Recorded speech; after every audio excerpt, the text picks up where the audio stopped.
सिमा राव जी और बीजेपी के प्रवक्ता हैं, हमारे साथ लगातार बने हैं। राहुल लाल जी हमारे साथ लगातार जुड़े हुए हैं। जीवीआर जी, मैं आपके पास आऊंगी। जिस तरीके की तमाम चूक देखने को मिली है कांग्रेस की ओर से, हालांकि हमने देखा कि लगातार चुनाव प्रचार जारी था, ऐसे में एसआईआर का मुद्दा लगातार उठा था। अभी भी इनफैक्ट इस हार के बाद भी हमने देखा कि इस मुद्दे को लगातार उठाया जा रहा है। एसआईआर का मुद्दा हो, वोट चोरी का मुद्दा हो, इससे किस तरीके से पार पाइएगा?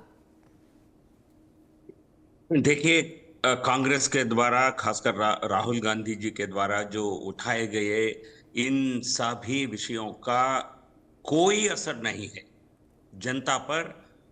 उनको मीडिया में अच्छी कवरेज मिली है। ये वोट अधिकार यात्रा करके कुछ अधिकार यात्रा निकाले थे राहुल गांधी। लोग आए देखने के लिए राहुल गांधी को और उनके बहन प्रियंका जी को, बट लेकिन जनता ने उनके सभी आरोपों को सरासर खारिज किया है। एक तरह से एक कांग्रेस पार्टी के ऊपर जनता की, बिहार की जनता का तिरस्कृति है, तमाचा है।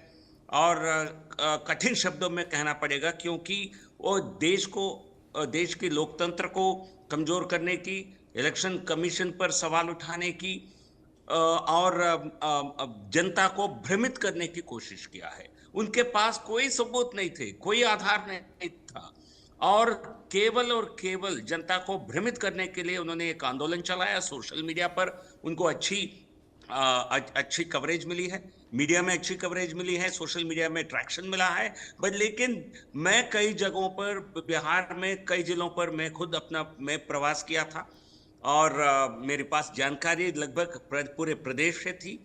कहीं भी जनता ने इन मुद्दों को असली मुद्दे नहीं माना, और कांग्रेस पार्टी और राजद केवल भ्रमित, जैसा लोकसभा चुनाव में उन्होंने जनता को भ्रमित किया था कि सरकार को 300, बीजेपी को 300 सीटें मिलेंगे, 400 सीटें मिलेंगे तो संविधान के बदल डालेंगे, आरक्षण खत्म करेंगे। इस प्रकार का इन्होंने झूठे प्रचार जो करके हमारा उस समय नुकसान किया था। बट लेकिन अभी जनता जागरूक है, इस विषय में जनता पूरी तरह उनको नकारा है।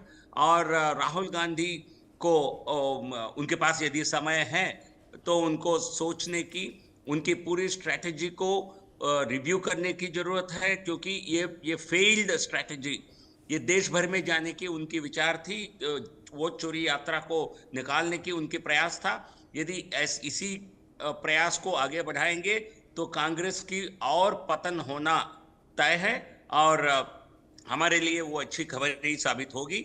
और कांग्रेस पार्टी को केवल 4 सीट तक सिमटना इस चुनाव में, पता नहीं अभी 4 है, आपकी स्क्रीन पे देख रहा हूं, 4 सीट तक या 5 सीट तक सिमटना 61 सीट चुनाव में लड़कर, ये कांग्रेस पार्टी का सबसे खराब प्रदर्शन है। और गठबंधन का भी बहुत बुरा प्रदर्शन है।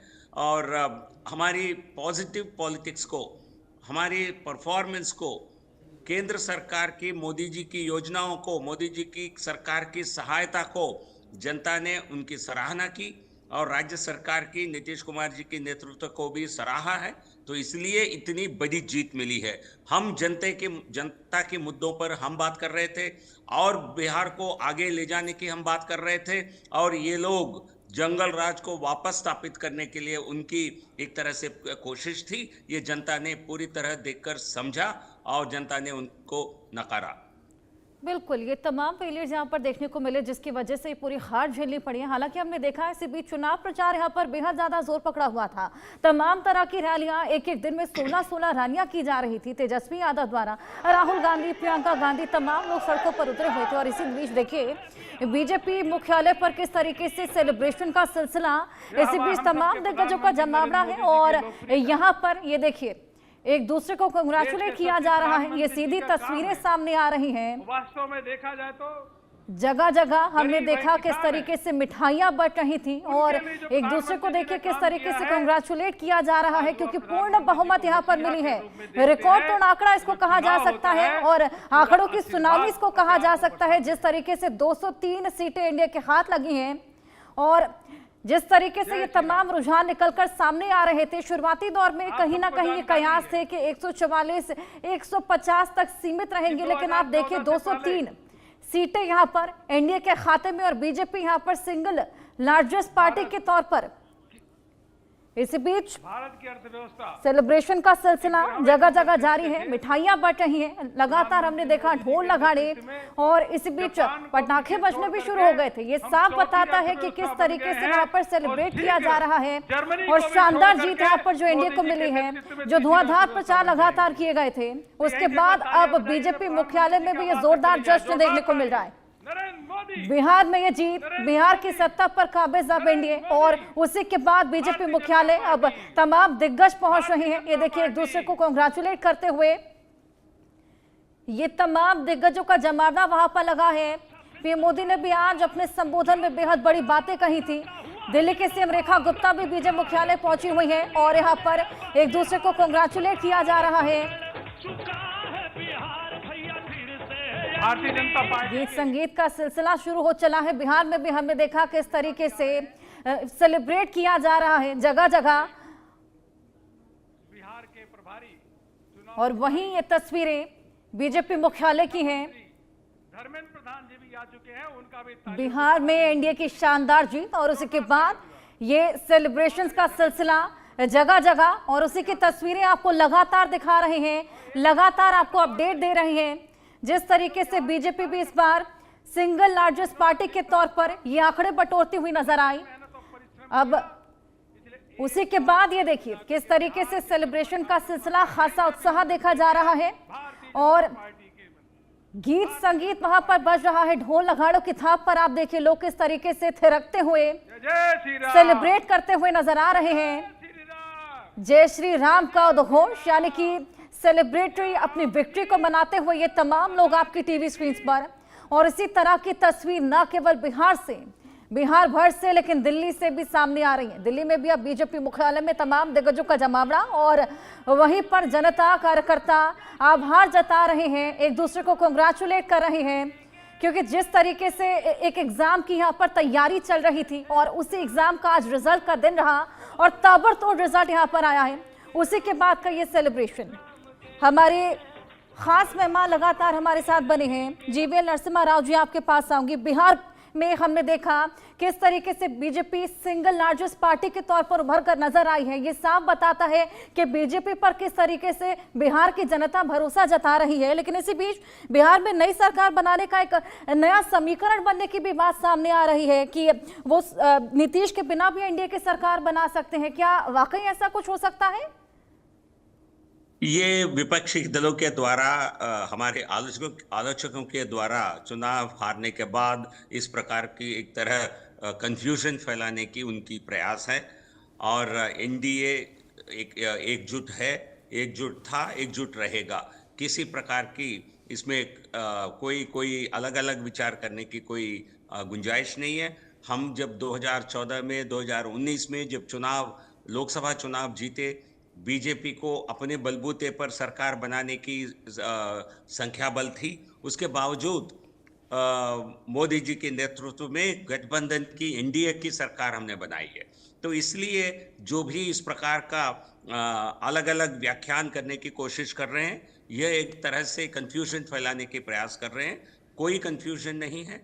भारतीय जनता पार्टी में, जेडीयू में हमारे सही सहयोगी दल साथ मिलकर निर्णय बहुत जल्द करेंगे और यह एनडीए सब एक पूरी तरह कलेक्टिव एनडीए, एक एकजुट एनडीए आगे 5 साल में बिहार की जनताओं की आकांक्षाओं को, हमारे वायदों को पूरा करने की भरपूर प्रयास करेगी।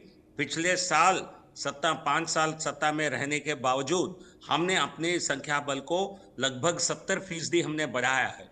125 से लेकर अभी 200 पार कर लिया है। यह आगे और बढ़ाने की गुंजाइश है। 243 तक कैसे पहुंचे और हमारे वोट शेयर को 45-46% जो अभी दिख रही है, इसको 55% कैसा किया जाए, यही हमारी लक्ष्य रहेगा। और केवल जनता की समर्थन हासिल करके, जनता के लिए विकास करके ये संख्या और बढ़ाकर कैसे करें और जनता को और ज्यादा कैसे सेवा दे, यही हमारे पार्टी के विचार है, यही हमारे विचारधारा है। गवर्नेंस के माध्यम से, सुशासन के माध्यम से, विकास के माध्यम से जनता को अपनी तरफ आकर्षित करना और जनता के आशीर्वाद प्राप्त करना, यही हमारी पार्टी की एक तरह से विचारधारा बिल्कुल बिल्कुल बनी जीवीएल हुई जी, है। अभी तो और इसी शुरुआत के हुई कारण है, अभी जनता तो हमको बार-बार चैलेंजेस सपोर्ट तमाम कर है, रही जिस तरीके से तमाम उम्मीदें पाले लोगों ने अपने वोट डाले हैं, अभी तो कोई बेहद बड़ी स्ट्रैटेजी यहाँ पर चाहिए। और जो रोजगार को लेकर, पलायन को लेकर लोग बेहद ज्यादा परेशान हैं, उससे पार पाना भी एक बेहद बड़ी चुनौती होगी। चलिए मैं आपके पास आऊंगी, लेकिन जिस समीकरण की मैं बात कर रही हूँ राहुल जी, इसके बारे में हम बात भी कर रहे थे, कुछ हिंट यहाँ पर दिया गया था कुछ नेताओं द्वारा, क्या कुछ वो हिंट था, कौन से नेता बोलते हुए नजर आए थे इस समीकरण को लेकर? नहीं देखिए, चूंकि अगर हम लोग जो टैली देख रहे हैं इस समय, एनडीए जो है कि 200 क्रॉस है, ऊपर है, 200 से ऊपर 203 सीटों पे एनडीए है, और उसमें बीजेपी 90, जदयू 84। अब देखिए ये जो पूरा परिणाम अगर हम लोग देखें तो महागठबंधन इतना कमजोर है, वहाँ पे अगर हम लोग आरजेडी के सीटों की संख्या को देखें तो वो 26 के आसपास जा रहे हैं। तो अब नीतीश जी में वो अब कैपेसिटी नहीं है कि वो कभी भी जो है कि पाला बदल सकें। वो लगभग एनडीए खेमे में ही रहेंगे, वो दूसरे खेमे में जाके जो है कि वो सरकार नहीं बना सकते। वो एक तो ये इस परिणाम, जनता ने ऐसा परिणाम दिया है कि वो अब बिहार में जो है कि उलट पुलट होने की संभावनाएं खत्म हुई है, नंबर 1। नंबर 2 देखिए, जब चुनाव के दरमियान में, क्योंकि नीतीश कुमार जी कोई अभी से मुख्यमंत्री नहीं है, 20 साल 2005 से बिहार के मुख्यमंत्री हैं। जब माननीय गृह मंत्री जी ने बयान दिया था कि विधायक दल के बैठक के बाद मुख्यमंत्री का चयन होगा, तो एक तो वहाँ से ये सवाल शुरू हुए थे कि क्या भारतीय जनता पार्टी अपना मुख्यमंत्री बनाने का प्रयास कर रही है। वो इसके ऊपर चर्चाएं जो है राजनीतिक गलियारे में तभी से शुरू हो गई थी।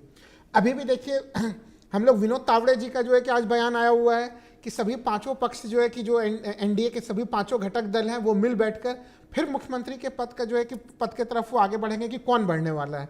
तो क्या नीतीश कुमार बिल्कुल ही गारंटी के साथ अगले मुख्यमंत्री नहीं है या हैं? क्योंकि मुख्यमंत्री नीतीश कुमार को एक बहुत बड़े नाम है। वो एक हम लोगों ने देखा कि 43 सीट्स थे पहले उनको, हर्षा जी, और वो 43 से बढ़ के 84 आ गए। हालांकि एनडीए में सबों का जो है कि स्ट्राइक रेट काफ़ी ज़्यादा है, 101 सीटों पे बीजेपी लड़ी थी, 90 सीटों पे उनको सफलता मिली, तो उस दृष्टि से जदयू की सफलता दर भी काफ़ी ज़्यादा है। अभी जीवीएल नरसिम्हा साहब भी वही लाइन बोल रहे थे कि विधायक दल की बैठक होगी, उसके बाद जो है कि चुना जाएगा। तो क्या हम कई सारे जगहों पे हम लोग देखते हैं जहाँ पे कि भारतीय जनता पार्टी पहले से भी, उत्तर प्रदेश में चुनाव हुए थे 2022 में, वहाँ पे बिल्कुल स्पष्ट तौर पे कहा गया था कि मुख्यमंत्री योगी आदित्यनाथ ही मुख्यमंत्री होंगे, अगले बार फिर से मुख्यमंत्री होंगे। उस रूप में नीतीश कुमार का नाम यहाँ पे दिखाई नहीं दे रहा है। तो ये एक अभी भी एक इस कारण से कयास लगाए जा रहे हैं, क्या भारतीय जनता पार्टी इस समय भी कुछ मंथन कर रही है, कौन बनेगा अगला मुख्यमंत्री? ये एक बहुत बड़ा सा चर्चा का विषय बनने का कारण हर्षा जी केवल और केवल ये है। अगर बीजेपी डंके के चोट पर डे 1 से यही लाइन कहती कि नहीं कुछ भी हो, नीतीश कुमार पहले भी मुख्यमंत्री थे, अभी भी मुख्यमंत्री, आगे भी मुख्यमंत्री वही रहेंगे, तो फिर इन सारे कयासों के ऊपर जो है पूर्ण विराम लग जाता है।